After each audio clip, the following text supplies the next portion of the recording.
এই আমরা বেরিয়ে যাচ্ছি হিলের থেকে। পেছনে রাকেশ বাইকে আছে। হ্যাঁ, আজকে একটু ঠান্ডা ঠান্ডা আছে ওয়েদারটা। সোমবাড়িয়ার পুলিশ চেকপোস্ট হয়ে, সোমবাড়ি এখান থেকে 25 কিলোমিটার, সোমবাড়িয়ার পুলিশ চেকপোস্ট থেকে আমাদের নিতে হবে লেফট। 98 কিলোমিটার্সের আজকের জার্নি হতে চলেছে, লম্বা জার্নি, 3.5-4 ঘন্টার জার্নি ম্যাপে দেখাচ্ছে। আমরা থেমে থেমে যাব, তো আমাদের ডেফিনেটলি মোটামুটি 6 ঘন্টার মতো লাগবে এখান থেকে। ঘড়িতে পাচ্ছে 11:53, 12টায় রওনা দিচ্ছি, আর 5:30-6টার দিকে পৌঁছে যাব আশা করি। তো পুরো জার্নিটাই অনেকটাই অ্যাডভেঞ্চারাস হতে চলেছে আজকে। এই অ্যাডভেঞ্চারের মজাটা তোমরা যদি নিতে চাও তাহলে এই সিরিজের ফার্স্ট ব্লগটা দেখতে হবে। সামনে পাহাড় আর বাঁশবনের ঝাল।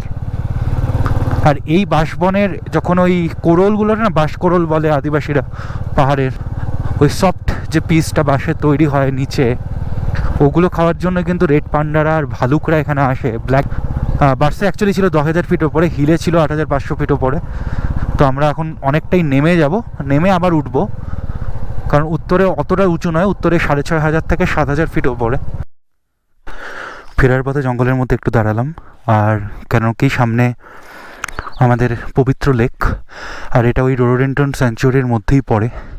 তো খানিকটা হিলের থেকে আসলেই রোডেন্টন স্যাঞ্চুরির এই লেকটা পাওয়া যেতে পারে। এখানে একটা মন্দিরও আছে। আর রাকেশ একটু ফটোগ্রাফি করে নিচ্ছে বাইকের। আমরা সবাই বাইকাররা যারা আছি বাইকের ফটো তুলতেই বেশি পছন্দ করি নিজেদের থেকে।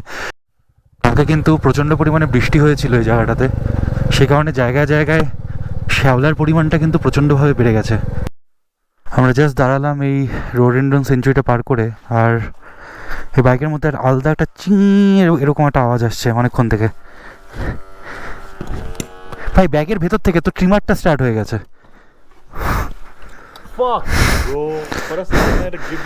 হ্যাঁ, এই বাইক চালালে এটা একটা ব্যাপার। আমরা ফাইনালি এসে পৌঁছলাম ওখরেতে। তো এই ওখরের পরই সোমবাড়িয়া, আর সেখান থেকে আমাদের নিতে হবে সোরেংয়ের রাস্তাটা। এই ওখরেতেও কিন্তু আপনারা এসে থাকতে পারেন, মানে যারা বার্সে ট্রেক করে তারা অনেকেই কিন্তু ওখরেতে এসেও স্টে করে। আমরা সোমবাড়িয়ার রাস্তায় যাচ্ছিলাম, আর এই যে মোনাস্ট্রিটা, সেদিনও আমরা ঢুকতে পারিনি, সেদিন অদ্ভুতভাবে একটা চ্যান্টিং শুনছিলাম, আর আজকেও চ্যান্টিং শুনছি। অনেকটাই উপরে উঠতে হবে, আর এই সময় বাইক রেখে এত লাগেজ রেখে উপরে যাওয়াটা ঠিক বোধহয় হবে না।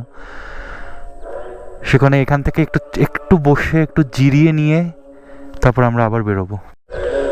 আর এই চ্যান্টিংয়ের ফলে আমরা একটা লোকাল লোকের সাথে কথা বললাম, এবং এতটাই উনি আশ্বাস দিলেন যে আমাদের বাইকগুলো আমরা এখানেই উইথ গিয়ার, হেলমেট, ব্যাগ রেখে আমরা উপরে এখন যাচ্ছি।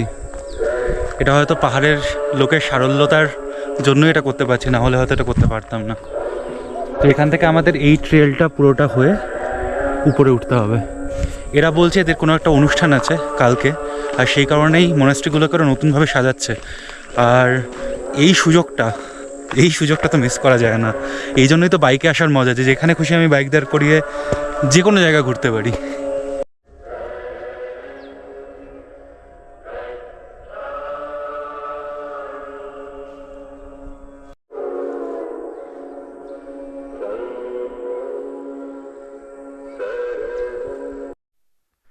সত্যি যেরকমটা ভেবে গেছিলাম ঠিক তাই। ওই মোনাস্ট্রির থেকে জাস্ট আসলাম, আর সব জিনিস যেমনটা তেমনই আছে। এবার সামনেই পড়বে সোমবাড়ি, আর ওখান থেকেই আমাদের নিতে হবে লেফট টার্ন ফর উত্তরে। দেখো দেখো কাণ্ড দেখো, আজকে এই রাস্তায় বাস, এটা ট্যুরিজমের বাস, তার মানে এটা তো লোকাল বাস নয়। অনেক ট্যুরিস্ট এসছে আজকে ওই বিভিন্ন বুদ্ধিস্ট ফাংশনের জন্য, সেই কারণেই বাস এখন আবার ফিরে চলেছে নিচের দিকে, সোমবাড়িয়ার দিকে। আলটিমেটলি আমরা এসে পৌঁছলাম সোমবাড়িয়া। আমাদের লাগলো 2 ঘন্টা হিলের থেকে, মানে ভাবা যায়। আর পুরোটাই লাগলো এই রাস্তাটা খারাপ হওয়ার কারণে। অনেকক্ষণ পরে সুন্দর টারম্যাকের রাস্তা এই রাস্তাটায়, আর বাইকটাও যেন বলছে মানে মানে রক্ষে করলে তুমি। উপর থেকে নামার পরপরই মানে আবহাওয়াটা কি অদ্ভুতভাবে পরিবর্তন হয়ে গেল। এখন কিন্তু পুরো আকাশ জুড়ে মেঘ, আর মেঘগুলো বারবারই রাস্তাটা আসছে, আর ঠান্ডাটাও হঠাৎ করে বেড়ে গেছে। আচ্ছা, This is a road for Soaring? Yeah. Okay, thank you.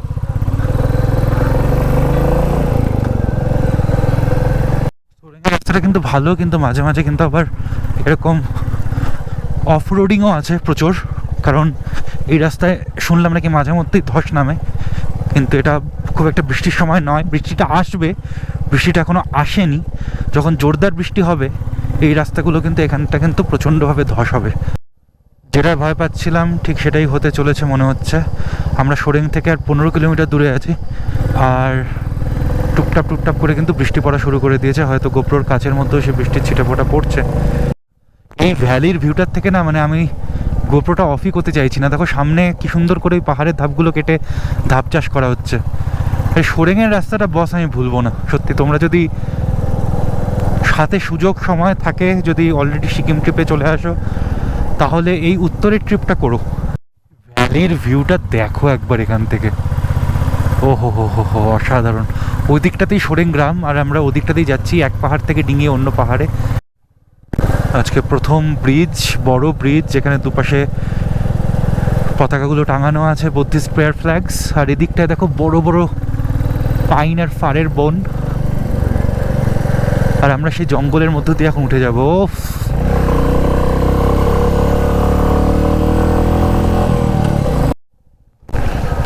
এবার বৃষ্টি কিন্তু ভালোই পড়ছে, তো রেনকোটটা পরে নিতে হয় কি না।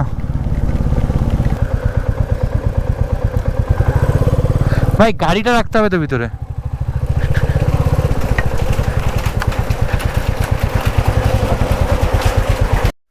$600 ডাল।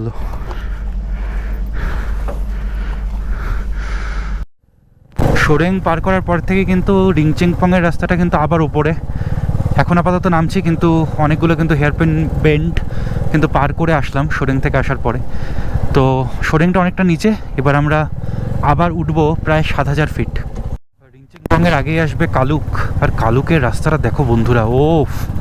আর সামনে এই বুদ্ধিস্ট প্রেয়ার ফ্ল্যাগসগুলো সাদা রঙের, হাওয়ায় হেলতে তুলতে থাকে সবসময়,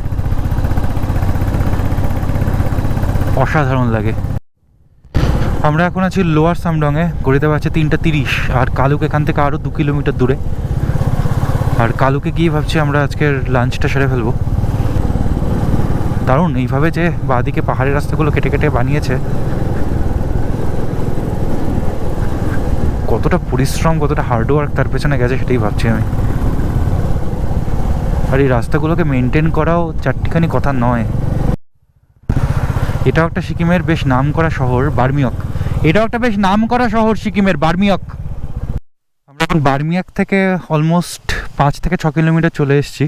আর এই যে বাইক দাঁড় করিয়ে রেখেছি, কারণ এখানে আমরা দেখা পেয়ে গেছি একটা সুন্দর ঝর্ণার।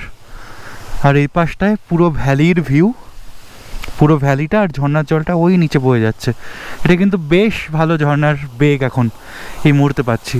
ওই যে ওখান থেকে আসছে, এসে এইভাবে পড়ছে। আমরা ক্রমশ নেমেই যাচ্ছি। আর এই যে জায়গাটায় আমরা এখন আছি, এই জায়গাটার নাম হচ্ছে হি বাজার। এই হি বাজারের পরেই কিন্তু ছায়াতল। এই ছায়াতল যাওয়ার রাস্তা হচ্ছে এটা, ছায়াতল। চল লেকটা কি দেখে আসবি। Welcome to Chhayatal. তো এটাই হচ্ছে আমাদের বাইকারদের সুবিধা। আমাদের এখন হঠাৎ করে মনে হলো যে উত্তরে যাওয়ার আগে একবার ছায়াতলের লেকটার থেকে ঘুরে আসবো। চলো ছায়াতল।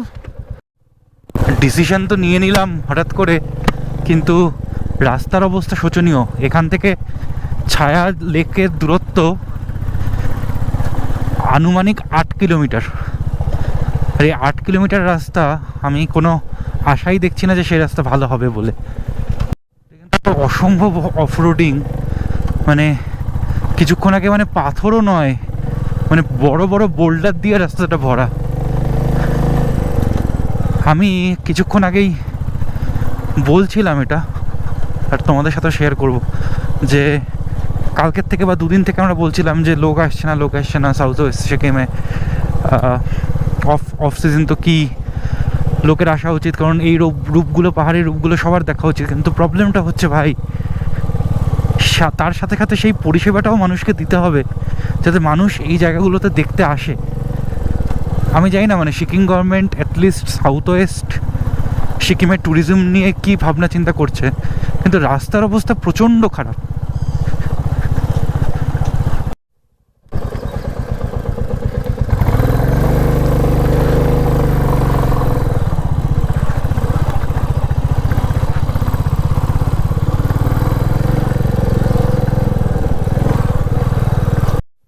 ছায়াতলের লেক নাকি আমরা শুনলাম যে লেক হচ্ছে নিচে আর এই স্ট্যাচুটা হচ্ছে ওপরে। এই স্ট্যাচুর থেকে লেকটা দেখা যায়।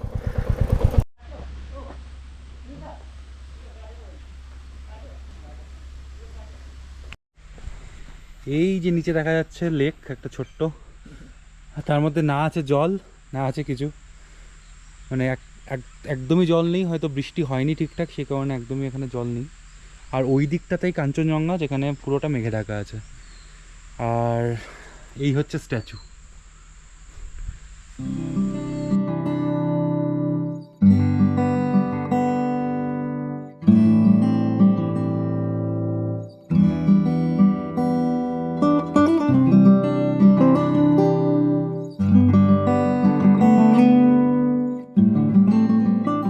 সালে এই স্ট্যাচুটা তৈরি হয়েছিল, এখন 22 সালে একটা স্কাই ওয়াকও বানানো হচ্ছে। তো এই স্ট্যাচুটাকে ঘিরে একটা বড় ট্যুরিজমের একটা ব্যবস্থা, একটা চিন্তাভাবনা কিন্তু সিকিম সরকারের আছে, সেটাই কিন্তু দেখে মনে হচ্ছে। আর 2022-23 সালে এই 23 সালে কিন্তু রাস্তাটা নাকি আবার নতুন করে তৈরি করা হবে। অবশ্যই আশাপ্রদ একটা ঘটনা, আশাপ্রদ একটা ব্যাপার।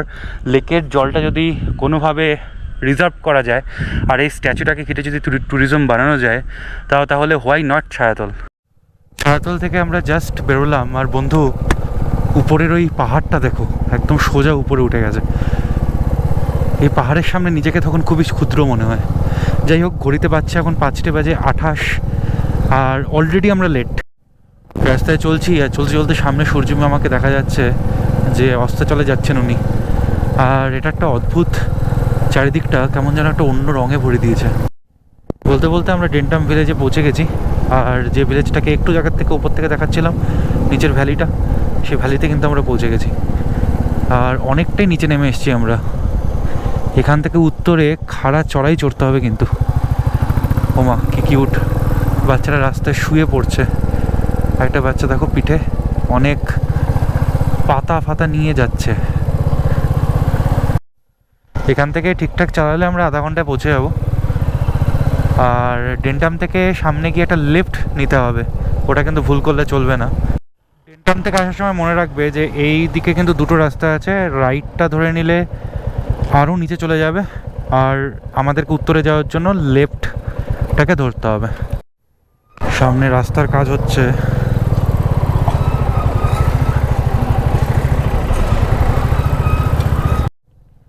আরেকটা ঘটনা তো তোমাদের আমি বলিনি, যে উত্তরেতে যে আমরা যাচ্ছি আমরা কিন্তু কোনো রকম হোমস্টে বা কিছু কিন্তু বুক করে যাইনি।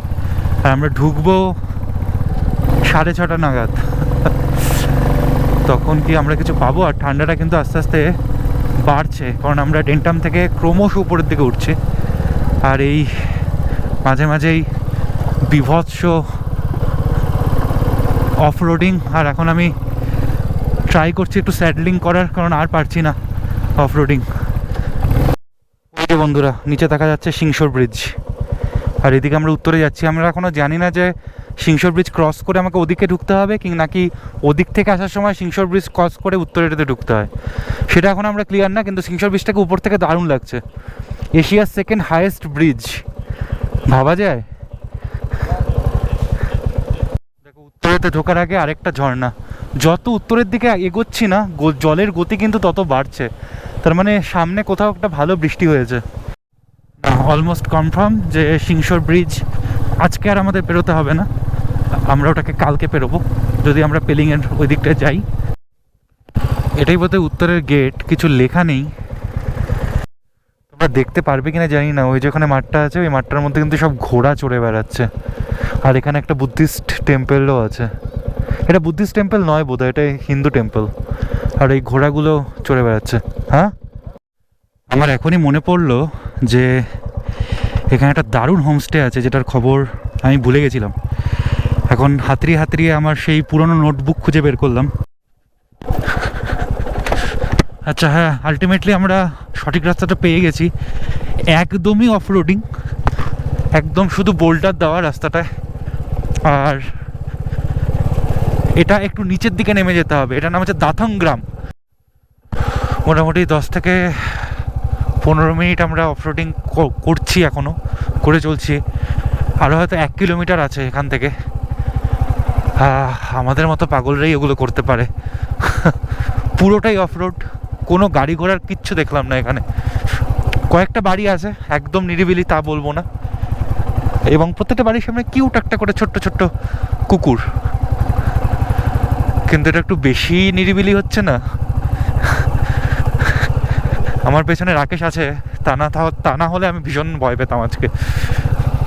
আর হয়তো আমি উঠেই যেতাম, উত্তরে বাজারে গিয়ে থাকতাম।